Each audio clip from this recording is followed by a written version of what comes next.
अस्सलाम वालेकुम। हम टॉक में एक और इम्पोर्टेंट टॉपिक के साथ, और हाँ, मेरा फेवरेट टॉपिक बच्चों की शादियां और जल्दी शादियां, है ना। लेकिन यहाँ पे टॉपिक शादी और जल्दी शादी नहीं है, यहाँ पे टॉपिक है कल्चरल डिवीजन का। ठीक है। हम अपने बच्चों पे बहुत ज़्यादा प्रेशर डालते हैं, फोर्स करते हैं उनको कि उनकी शादी पाकिस्तानियों में ही होनी चाहिए। फिर पाकिस्तानी भी हो तो वही ज़बान बोलते हो जो हम बोलते हैं, या फिर उसी इलाके से पाकिस्तान के ताल्लुक़ रखते हो जहाँ से हम ताल्लुक़ रखते हैं। ऐसा नहीं होना चाहिए। आप लोगों को अपनी सोच बदलनी होगी, हमें अब सबको एक दूसरे की सोच बदलनी होगी। जो फ़िरकावारियत, जो कल्चरल और लिंग्विस्टिक डिवीजन हम पाकिस्तान में छोड़ कर आ गए, उसको हमें यहाँ नहीं लाना चाहिए।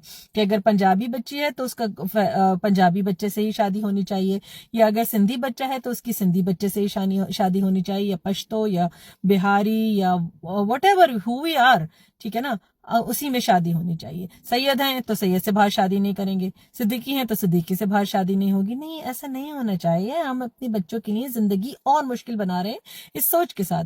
ये सोच हमारे दीन ने नहीं दी है। रसूल पाक सल्लल्लाहु अलैहि वसल्लम ने हमको प्रॉपर तरीके से बता दिया कि अगर तुम किसी औरत से शादी करने जाते हो तो 4 चीजें उसके अंदर देखो। ठीक है, क्या? उसका दीन, उसकी अपीयरेंस, ठीक है, उसका हस्ब नस्ब, या उसका माल। और अगर उन चारों में से एक पिक करना हो तो उसका दीन पिक करो। ठीक है ना। तो ये तरीका बता दिया। यही चीज मर्दों पे भी लागू होती है, तो हम वही चीज पिक करें।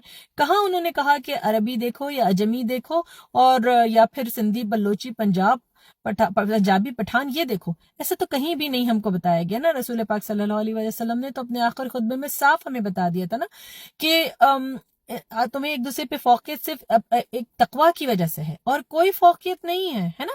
तो हम क्यों अपने बच्चों के लिए प्रेशर डाल के उनको मजबूर करते हैं कि वो अपनी कम्युनिटी से मुतनफिर होके बाहर किसी और कम्युनिटी में शादी करें?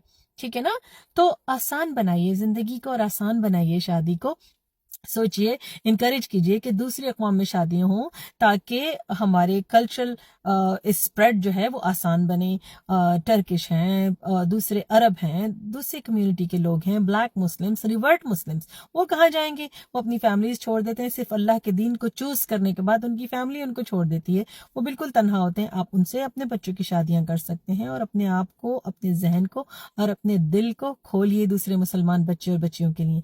बहुत ज़रूरी है कि ख़ास तौर पर हमारी बच्चियां जो एक बहुत ज़्यादा प्रेशर फील करती हैं, उनको ये आसानी दी जाए कि मुसलमान और नेक मुसलमान, प्रैक्टिसिंग मुसलमान का इंतखाब करो, चाहे वो कोई भी हो। ज़रूरी नहीं है कि वो आपकी और मेरी ज़बान बोलता हो ताकि वो हमारे घर में बहुत अच्छी तरह हमसे उर्दू में बात कर सके, पंजाबी में बात कर सके, सिंधी में बात कर सके। क्योंकि याद रखिए, उसके साथ शादी करके ज़िंदगी आपके बेटे या बेटी ने गुजारनी है, आपने नहीं।